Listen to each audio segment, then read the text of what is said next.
ഈശോയിൽ ഏറെ സ്നേഹമുള്ളവരെ, സ്വർഗം നമ്മൾ ആരും കണ്ടിട്ടില്ലല്ലോ. എന്നാൽ മുന്നാസ്വാദനം ലഭിച്ച ഒരു വ്യക്തിയുണ്ട്. യേശു പറയുന്നത് വിശുദ്ധ യോഹന്നാൻ സുവിശേഷകൻ 1-ാം അധ്യായം 51-ാം തിരുവചനത്തിൽ രേഖപ്പെടുത്തിയിട്ടുമുണ്ട്. ആരോടാണ് പറഞ്ഞതെന്നറിയോ? തോലമയിയുടെ മകൻ ബർത്തലോമിയോട്.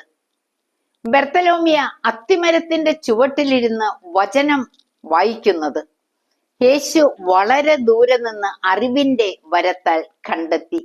ഇത് നഥായേലിനെ അത്ഭുതപ്പെടുത്തി. അത്തിമരത്തിന്റെ ചുവട്ടിലാണ് വചനം പഠിക്കാൻ പണ്ഡിതർ കൂടിയിരുന്നത്. പിന്നീട് യേശുവിന്റെ ശിഷ്യത്വത്തിൽ ധീരതയോടെ ദൂരദേശങ്ങളിലെല്ലാം വചനം പ്രഘോഷിച്ചു. അവസാനത്തെ പ്രവർത്തന രംഗം അർമേനിയായിരുന്നു. വിഗ്രഹാരാധകർ പിടികൂടി, തോലുരിഞ്ഞു. എത്ര വേദനാജനകം! കുരിശിൽ തറച്ചു കൊന്നു. നമുക്കും പ്രാർത്ഥിക്കാം. കർത്താവായ ദൈവമേ, ബർത്തലോമിയെ പോലെ സഹനത്തെ ധീരതയോടെ നേരിടാൻ ഞങ്ങളെ അനുഗ്രഹിക്കണേ, കൃപ നിറയ്ക്കണേ.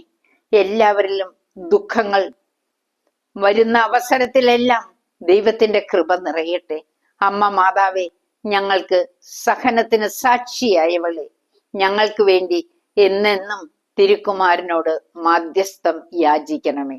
പിതാവിന്റെയും പുത്രന്റെയും പരിശുദ്ധാത്മാവിന്റെയും നാമത്തിൽ ആമേൻ.